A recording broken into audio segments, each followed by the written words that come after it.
Yeah? How we doing? So I swipe up. All right.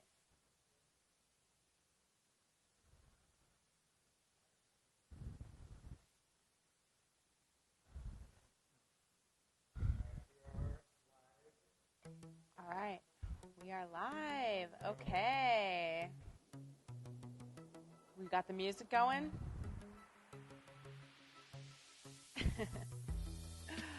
Sending that out. 6 p.m., you guys. Welcome back to Hot Pizza Ass. I'm your host, Erin Darling Tralva, and I'm joined today by Zach Harper, who is my forever quarantine friend and only guest on the podcast because of the quarantine. It's great to keep coming back. It's fantastic. Yeah, it's a lot of fun. It's good to have him. But so with everything going on in the world, like I'm a comedian. Zach works in sports media. This podcast is a lot about self-love, body positivity, comedy. But with everything going on in the world right now, I feel like there's no way that we can do the show without addressing some of these things.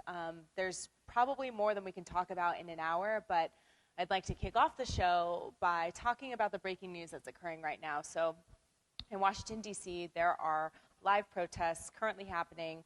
The White House is on lockdown. Barricades are being pushed over. It's a really, really intense situation, and we just got this information as we were sitting here getting ready to do the show. Zach, what are your thoughts on this?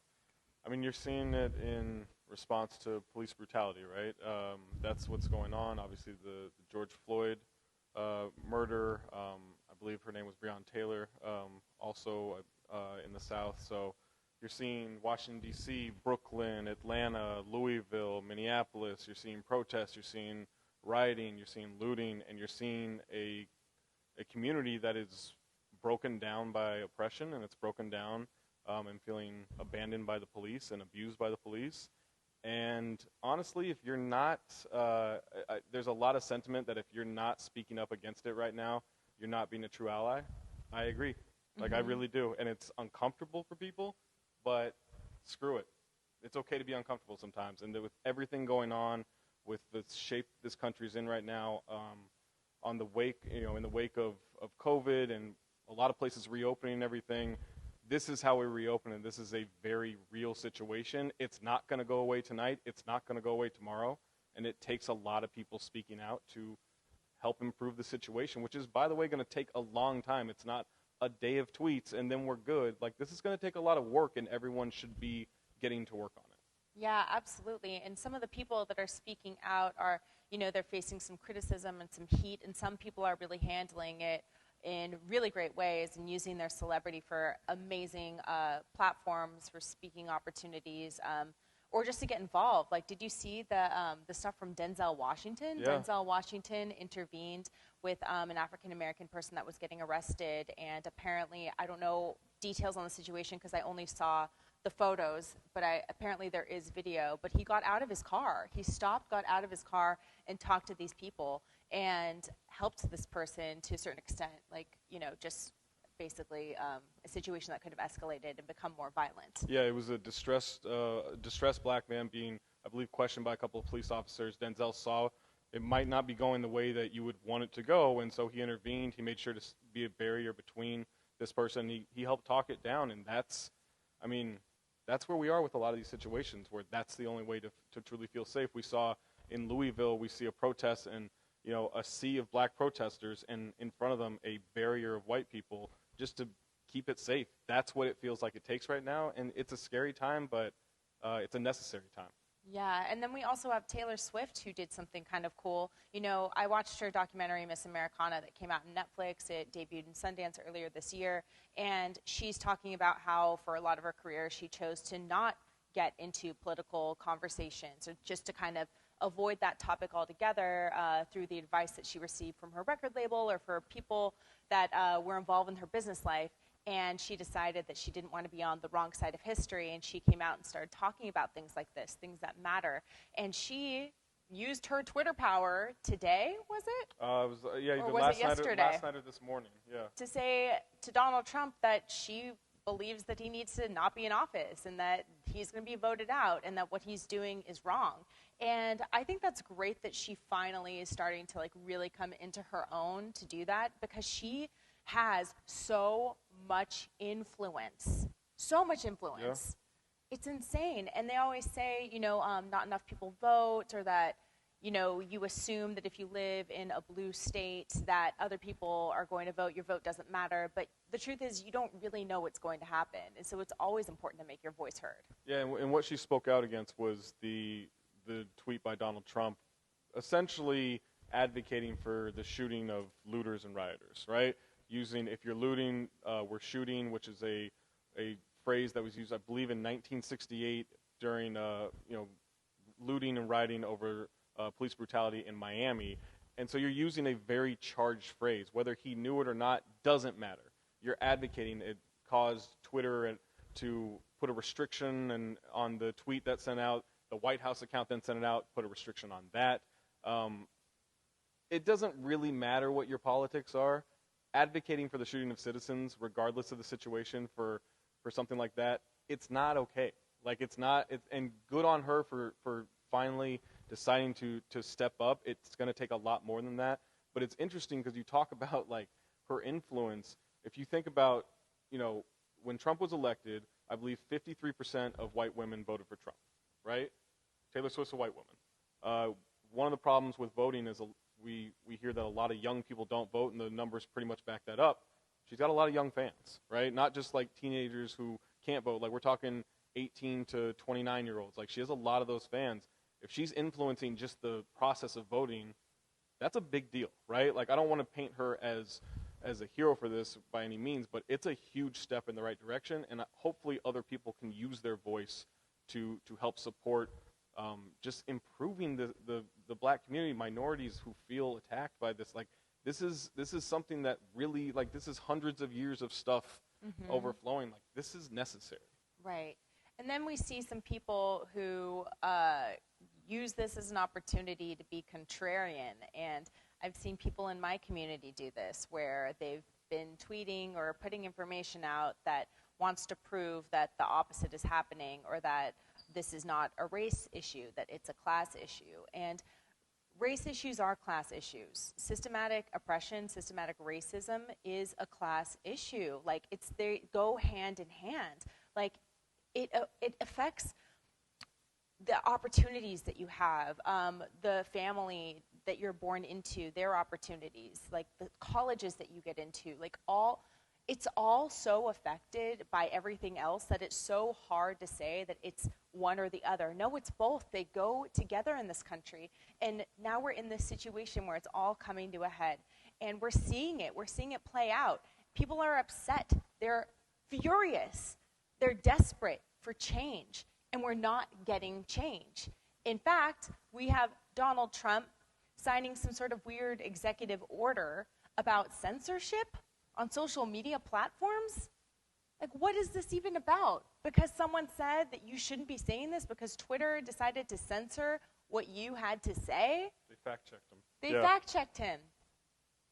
I'm sorry, if information is coming from the leader of my country, I want to know that it is truthful, that it's a real fact. It's not just something that he made up, or hate speech.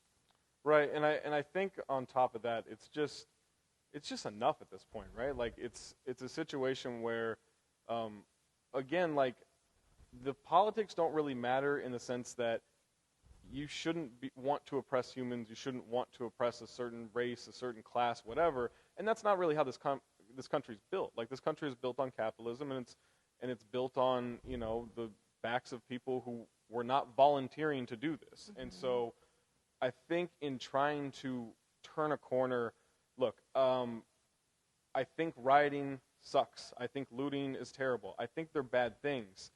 I think they're being used as distractions from the real issue here, which is police brutality and oppression. Mm-hmm. And so while I wouldn't condone rioting and looting, and I want people to be safe, and I don't want violence and all that, at a certain point, you kind of just have to shake the table. You really do. You have to flip the table over, and that's what's happening right now, and you're seeing a lot of emotion run over. You're seeing a lot of emotion needing to be put out because you can't keep bottling that up. And black people are talking about, there is a rage right now, and it's understandably so, and it's on everyone around them to support them and to help make that voice be louder. Yeah, it's absolutely. literally the least we can do. Right.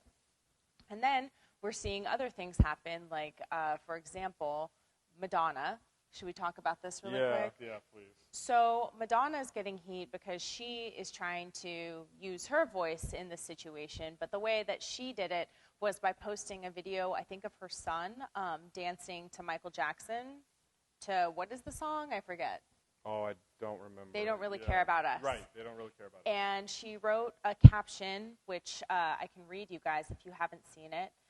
She wrote a caption that said, "Brutal murder travels around the world. My son David dances to honor and pay tribute to George and his family and all acts of racism and discrimination that happen on a daily basis in America," which, you know, she's true. She's right. Like, what she's saying is right. I think it came from a good place, but she is just getting dragged right now because people think it's insensitive. What do you think about the way that she handled this? Is this the right statement to make? Was it too much to post the video? I think it's tough because she's clearly trying to do something that shows support. She's clearly trying to do something that you know, gives a different view on it, not from a sense of like, here is something that I'm using to help celebrate the cause, right? We saw something similar, not quite the same thing, but something similar in the sense of Gal Gadot and a bunch of celebrities kind of got dragged for singing Imagine, right? And when they did it, it felt very insensitive, where a lot of people are saying, look, you could imagine giving some of your wealth, some of your money that you've earned being a celebrity and being an actor or musician or whatever, and you could give that to the causes instead of singing a song on social media. I think the tone of what Madonna tried to do is not nearly as tone deaf, right? I don't think it's quite as bad as what the Gal Gadot video was, but at the same time, I think it's a little hollow in the sense that when you have celebrity, when you have wealth like that, use your resources, right? Use your money to help donate to what needs to be donated. Use your voice and your celebrity to help get the information out there to help others. I think there's a better way to do it. I don't think she should necessarily be dragged by it, but I get why people are upset. Yeah, I completely agree with you, actually. I feel like she tried. You know, the intention was there. Right. But obviously people think that what she did was just completely out of touch with the reality of the situation. But, you know, like, that's the thing about social media, is it's changing day by day. There are no rules. There is no, you know, HR. There's no code here on social media and how to use it, especially in times like this, right? And so, like, I did something kind of not similar, but I remember a couple years ago there was like a shooting or something that occurred, and I posted a video of myself at a karaoke bar. And, like, would I do that today? Absolutely not, right? But right. I, like, at the time, I just thought nothing of it, just posting myself, like, having fun. But I can totally see how it could be construed as this person isn't thinking about what's going on in the world right now. And I just think that's the thing about social media, is it's like this moving target, right? Like, we're not really sure how to use it sometimes. But I do think that ultimately, at the end of the day, if you have celebrity, if you have power, if you have influence, like, use it to call attention or to donate money, to show the money that you've donated, to have press opportunities where you speak about stuff like this if you do really care, because it's so easy to look like you don't. Right, and I think it could be tough, too, in the sense that at what point do you start posting things you would normally post, right? Like, I struggle with that all day today. I was very active last night after the president tweeted out his ignorant tweet, and the reaction to it, and the reactions to the violence going on in Minnesota with the rioting and the looting and the protesting and everything, and I was up very late, like, following this, angrily tweeting, checking on people in Minneapolis that I know, like it was a frustrating night from afar. And then at a certain point you think, oh, I kind of want to get back to the regular stuff I do, and so maybe you start doing that, and then you're like, well, this feels dumb. I should try to keep disseminating information, right? And I do think there's a tough balance for that, and I think, like, I think if you know you're being true to the cause that you're supporting and you're being true to yourself, I do think there's a balance, but I don't know how to tell someone what that is. I feel like that's a feeling that you have to have, and hopefully you're in touch enough to know that like you're doing it as best you can and what's proper. Right. And like I said, that's very, very difficult to always know. But, you know, I don't know if she deleted the tweet or if she kept it up, but, you know, hopefully she threw some money at the cause. Right. You know what I'm saying? Yeah. Madonna can afford it. Right. There's the Minnesota Freedom Fund right now. There's the Brooklyn Bail Fund right now for what's going on in Brooklyn, literally as we speak. I'm sure there are funds for all the other cities. Go on social media, find the ones that clearly are heading in the right direction. If you can, donate. If you can't, retweet it. Spread the information, whether you have 5 followers or 500,000 followers. That stuff helps. Yes. And another cool suggestion, if you don't know what to post on your feed, post it in your stories. Share it with people where they can see stuff. Retweet other people's things that say something eloquently, articulately, or they have the information at hand. You know, make it easy for people to digest coming from a different source if you maybe don't know how to approach the topic, or you feel like it's a challenging situation, or you're afraid of getting dragged, you know, like whatever it is, like use someone else's words and let them say it for you. Just share it, put it out there. And I think that's a great point too, because often I've seen, look, we're trying to let you know what our experience is, right? The black community is trying to let us know, like, this is what we feel, this is how we're in fear every day, this is what that feels like. I don't have to be able to relate to that. I don't have to be able to know what that means. I just have to listen to it. Like, just listen when people are telling you what oppression feels like and you don't really face that. Listen. It's not hard. You don't have to have a, well, yeah, but what about this? Forget about the whataboutisms. Like, that's so stupid. Just listen. Be a helping hand. Be someone that can be a sounding board for other people as they get that frustration out and as they try to educate you on what it's like. Mm-hmm. Yeah, absolutely. Should we talk about Amy Cooper? Sure, yes. This is another story that kind of kicked off a lot of this stuff. Right, so much has happened this week, so much. And one of the first big stories of the week was Amy Cooper, who is a person who is in the park, if you guys aren't aware, in Central Park in New York. And there was a man that was bird watching, an African-American named Christian Cooper, and basically he asked her to put her dog on a leash. What resulted was a video recording of her lashing out, handling the situation crazily, and calling the cops while being filmed, and basically faking an assault, claiming that this person was assaulting or threatening her and her dog. The whole thing was horrifying to watch. Will Smith, I think, said a quote earlier this week about everything that's been going on, saying that racism isn't changing, it's being filmed, which makes it so much worse. It's like people, I don't understand if someone is filming you and and then she comes out and says she's not racist. Yeah, I kind of feel like you are. Okay, yeah. You know what, Amy Cooper, I'm not going to call you a racist. I'm not going to be on here and say Amy Cooper is a racist. I'm not going to say that. Your behavior, though, is exhibiting the behavior of a racist. When you're saying, I'm going to call the cops and tell them an African-American is harassing me and assaulting me, that's racist. That's just how it is. And especially days later, it might even been the next day when you see what happens to George Floyd in Minneapolis. That's essentially what you were calling upon. And it's lying. Right.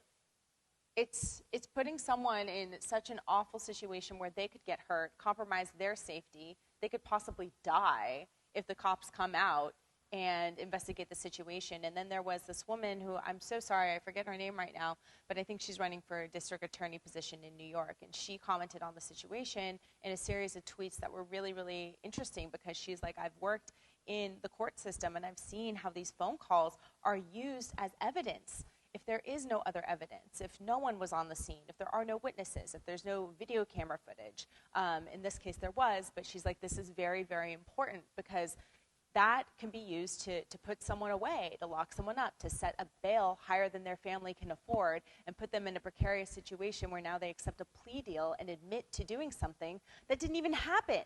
And this is dangerous. It's happening all the time. Because you didn't want to put your dog on a leash. I know, that too. That's like, ridiculous. Think about that.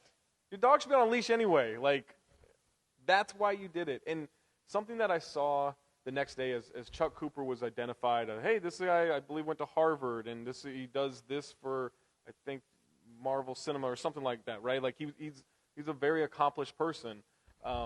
Something that I saw was basically people giving his resume, oh, this is the person you're afraid of, right? And on one level, I can respect that because, like, look how ridiculous you are. On another level, and this is a sentiment I saw from plenty of people on social media, you shouldn't have to give a resume to why you shouldn't be harassed.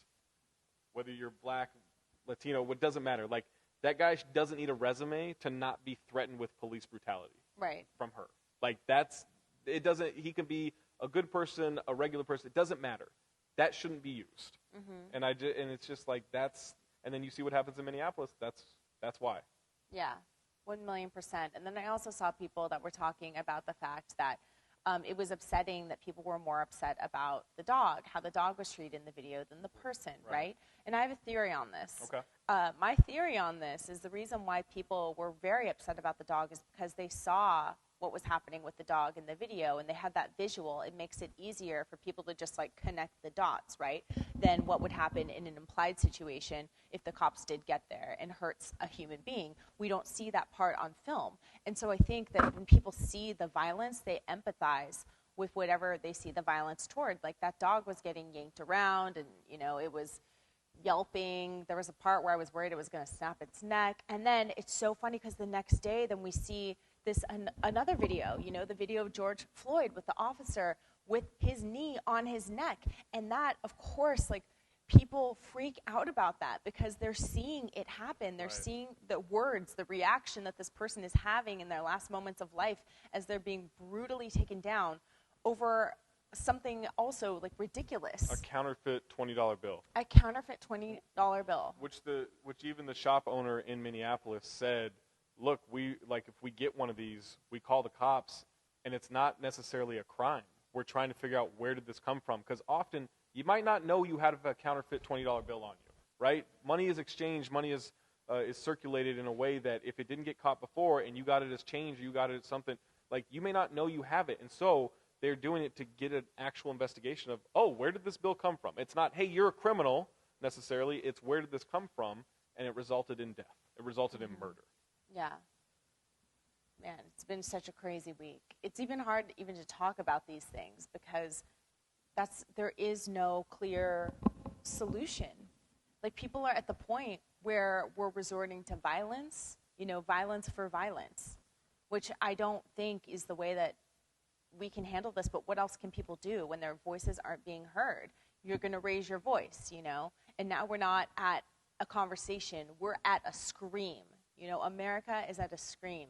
Like, we are on the brink of what feels like a civil war. This is bad. Yeah, I mean, you see what it took to get, I believe his name is Derek Chauvin, was the cop who murdered George Floyd. You see what it took to get him taken into custody today. It took buildings burning, people getting tear gas, people getting rubber bullets shot at them. It took days of protests and eventually, rioting and looting just to get him taken into custody. And then something that happened right before we came on is the health official said that there is no real evidence that he died from the brutality. It was just kind of like his health plus some of the confrontation, the physical confrontation. He didn't die of natural causes. He died because he had his neck knelt on for minutes, and minutes after he was gone, and they couldn't find a pulse. That's what. And so even then, you get the officer taken into custody, you get charges brought up, and it's still not good enough because it's not even close to what happened or justice yet. Yeah, which is absolutely ridiculous, by the way. If you have pre-existing conditions, if you are unhealthy in some sort of way, you shouldn't have to explain that to the cop that should maybe just be having a conversation with you. Maybe they put you in handcuffs. They don't need to resort to this type of brutality where your life is in danger, where you're threatened like that. Especially where you're screaming, I can't breathe. Like, what are we doing? It's just disgusting. And And this is where we are, right? This is where we are and everything. It's not funny, but like it's like we had such a different show planned today. I know. Like, and it just felt that like this is supposed to be a comedy show, and it felt like, I mean, you called the audible like right before. It was just like, yeah, we can't do any of that stuff. Yeah, I mean, there was a lot of other stuff we wanted to talk about. You know, I did stand-up for the first time in 2 months. You know, we had a sports segment planned. Right. Which, I mean, I guess we could do, but we could do it some I don't point. know. Sure. Yeah, I mean. I don't know. We can do it. We'll do it later. Let's do it another time. But yeah, like, and that's the funny thing, right? Like that, this is what it should be. It should be, okay, we can put everything else on hold and deal with this. And again, said this earlier, but I'm a 38-year-old straight white man. I haven't dealt with oppression. Like, I just haven't. And I can recognize the privilege, and I can recognize all that. And it's not my job to necessarily, ignore this. It's not my place to just not be an ally. Like, to be an ally, you have to. If anything, I was actually this morning kind of discussing with myself that I haven't been more vocal about this stuff in the past. And you realize, like, there's a breaking point for everyone. This country seems to be at a breaking point right now, and I feel in a similar spot. And we should talk about this. We should be honest about this. We should be honest about everything that's going on, and not just spin it to be like, well, everything will be okay. Well, it'll pass. No, it's not going to. Yeah. This is what it's been for hundreds of years. Right. And me, as a Mexican-American woman, I know that because of the way that I look, I have not been on the receiving end of oppression either. So I also feel responsibility because this affects, family members that I have in ways that it won't affect me.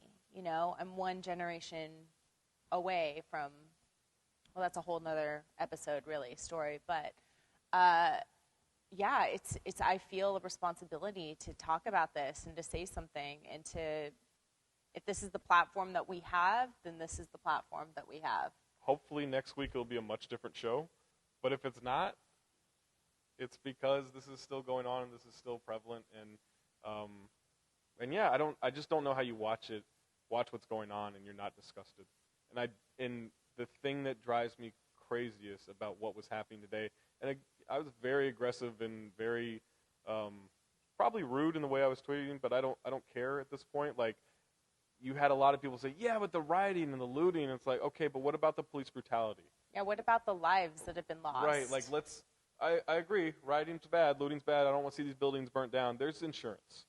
You can't get insurance to bring someone's life back, and so, yeah, let's just keep it on the real main issues. That's what I wanted to focus on. So I have a question. There was a story that I kind of missed, and I saw a video of it briefly, but maybe you know more about it than I do. Yes. Did you see the video of what was happening at Target? There was a Target, and it looks like there was tear gas and someone in a wheelchair and maybe someone that was stabbing people. I kind of missed this story. I saw a video, but with no context. Do you know what happened? So I have a general outline of what happened. Okay. Is that a woman who was anti-protesters and, let's just say, didn't seem to like a certain shade of protester, was blocking this area where protesters could come through into the Target and stabbing at them. And with what? Like with a knife? A knife or a blade or something, right? And so she got, I don't know, a fire extinguisher unleashed on her and stuff, and got moved away. And so she was being interviewed on either a video for social media or maybe it was the actual news. I don't know, but she was essentially talking like she had just been through a war, right? Like it was very dramatic and everything. And then I believe I saw a video later on of her getting up out of the wheelchair and walking around. So it's not even that she was like not able-bodied. Like I saw her walk. I saw a video of her walking. So, like, that's the kind of craziness of people who want to then be activists against what's going on. And I get it. Like, if you want to stop the rioting and the looting from happening, don't attack the rioters and the looters. Help build a barrier between them and, because we had very peaceful protests going on in Minneapolis and in St. Paul yesterday. And then eventually tear gas canisters got fired at them. Rubber bullets got fired. There are videos of police cars driving by and just spraying mace and into at people who are not doing anything. I'm not saying it's safe or it's easy or whatever, but like be that barrier. Okay, so no, this whole, I'm seeing a theme, you know, with that, with the way that protesters are being treated and with what's going on with the social media and the executive order. I just feel like we're moving into like this time of censorship, of unprotected, not protecting free speech. You should be able to protest.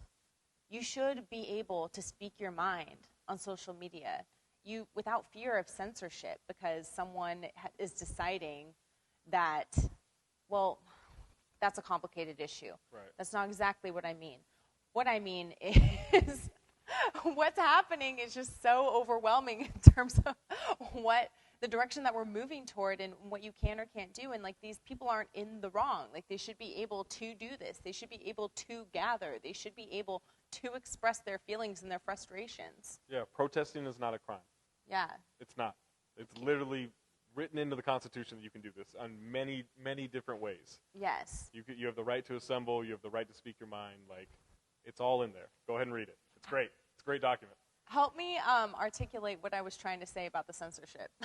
I mean, I think that look, it's a very overwhelming time right now, right? And there's a lot going on in the sense that, as we were, the hour, before we were setting up and we're preparing for the show and everything, the hour, like, so many things happen, right? And so I think to find a way to wrap your head around it and speak your mind in a semi-intelligent way and feel like you're a good voice and feel like you're being helpful in this, look, it can get to a point where you're having some missteps and everything, but what you don't want to feel like is that you can't speak your mind, that you can't be censored in this, right? Or that you will be censored in this. Like, you don't want to feel like that stuff's happening, and I think a lot of people are feeling like they're getting shot down verbally if they start speaking and they say the wrong thing or they don't have all the information or whatever, right? Like, I think that's kind of the fear in doing so. Yeah, I literally feel like people are starting to feel like they're just not being heard. Yeah, I mean, look, the sentiment that I saw throughout the last few days on social media, black people do not feel heard. And they don't feel empathized for or sympathized for. Like, they don't feel any of that overall. They feel it within their community, but they want to feel it from every community because, by the way, that's what it should be. That's what the country is supposed to be. That's the ideal that we claim to have. We should actually live that. What is, in your opinion, the worst thing that occurred this week? Let's include the pandemic, too, the ongoing. That's the thing. I forgot we had a pandemic. I forgot, too. Mask. Like, that's how insane. I mean, it's got to be the murder. Like, right? I mean, I feel like everything kind of centers around these horrific losses, and yeah, like I just think that because of that seems to be the really galvanizing moment of the week, and it should be. It's a tragic thing. It's I guess this even sounds like a horrible thing to say, but like luckily caught on video in a very clear way to where there couldn't be any, and even then it's not leading to the justice that it should lead to, right? And so that's the example, right? We have clear video of a man being murdered by a cop and 3 other cops looking on. And we still don't feel like that's going to move towards justice for that crime. What's going to happen with the other cops? Are they considered complicit in this, or? They should be. I mean, it's their job. Look, so I was talking to one of our podcast listeners is a police officer in the South, and talked to him briefly today, and he said that, look, there are a lot of slogans and signs out there that say 1,000 good cops plus 10 bad cops. If those 1,000 good cops aren't policing the 10 bad cops, then you have 1,010 bad cops. And I do think there's something to that. And I was asking him, look, is this a fair way to assess almost the fraternal nature of a police precinct? And he said that is a real problem with what a lot of police officers, especially young police officers who don't have any real pull, that they face in terms of being able. And he said, look, for him, he's lucky enough that he can speak out or he can act in that situation, but there are a lot of aren't, and that shows you just how bad the system is if that feels like too much for you to do. And so, yeah, I think the other 3 police officers are complicit. I think there are crimes that are attached to them not stepping in, just like there would be. Like they're an accessory if they were regular civilians. Yeah, exactly. And I don't know that they've been identified, but yeah, they should have something brought their way. Absolutely. Yeah. We saw it there on video. Absolutely. Yeah. How do you think 50 years in the future we're going to look back at this week? Do you think this week is going to be remembered for another week in the pandemic, or do you think this is going to be a significant cultural, historical moment in terms of what's been going on in this country and the race issues? Ideally, this will be a week that we look at as a turning point. Sadly, I don't know that I trust that to be the case. You just look at the history, right? We've had these moments. I mean, there was information being given out last night and this morning to protesters. Don't bring your phones. Cover your face. Take away any, cover your tattoos. If you have, distinct piercings that may identify, like, cover all this stuff. Take those out, whatever, right? Because we've seen information from the protests in Ferguson years ago, right? A lot of those protesters, or a good number of them, all of a sudden had mysterious deaths. What? Yeah, that happens. That stuff happens. And so I'm not saying that's going to happen. I don't know that it's going to happen here. I hope it doesn't. But that was the information being given out. That may have been a very that area kind of thing. But that information was being passed around today, like real news articles on the passing of certain people as a part of the Ferguson protest. And so I would like to believe, yes, this will be a seminal moment in this country and a turning point in this country, but it feels a little naive to actually believe it. So what's it actually going to take for change to occur?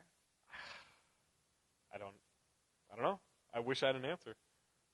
I don't know. I mean, continuing to speak out, continuing to act out, continuing to support. This week does feel different to me. I feel like the climate, the cultural, political climate, does feel significantly different to me compared to last week and other weeks during the pandemic, where we saw other instances of racism and violence against minorities for sure. But, and also like the protesting at the White House, the White House being in lockdown, that to me feels significant. Like something is wrong.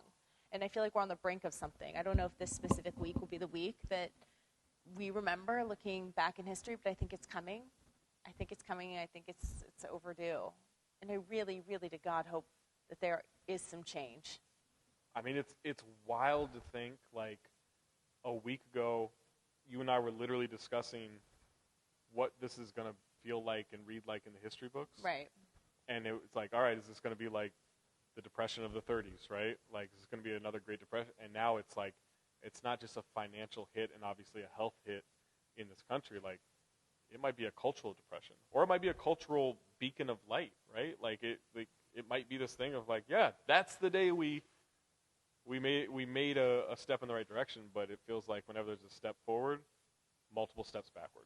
Yeah, I think the keys to growth here are accountability, how important that is for everyone. Everyone should be held accountable for murder, for, falsifying an event and calling the cops, which could honestly lead to brutality or to murder. I think that, like you said, every celebrity that has spoken out, that has said something, that has taken a stand and really put their voice or their power behind this, please come back and do this in September. Please come back and do this in November.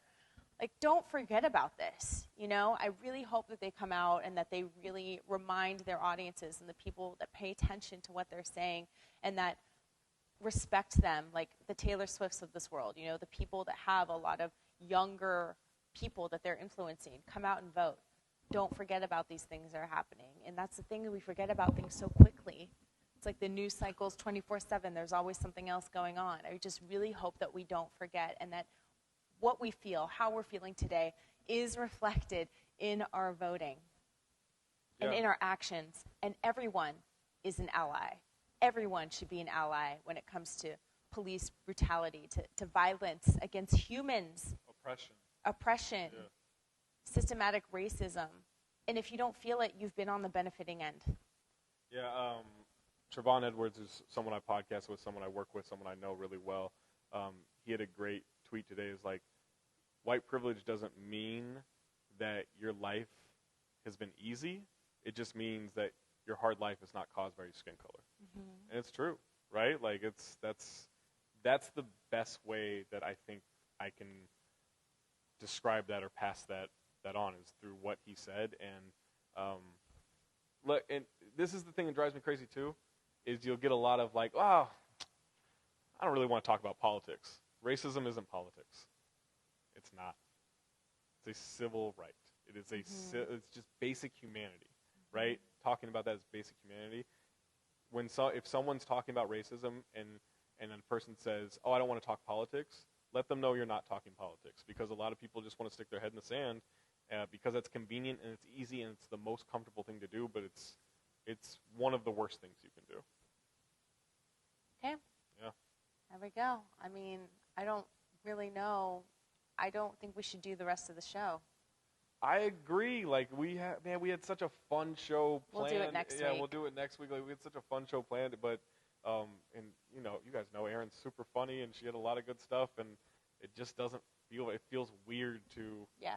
And I don't know when you feel like comfortable going back to regular stuff, but like it just doesn't feel like right now. Yeah. Yeah. So we want to thank you guys for tuning into this. It's a very different episode of Hot Pizza Asks Live, but thank you guys for tuning in regardless. I appreciate it, and I hope this conversation, this platform did something for you tonight, or maybe helped you experience something. Maybe something good. Just be an ally. Be an ally. Thank you. I'm Erin Darling-Tralva. This is Zach Harper.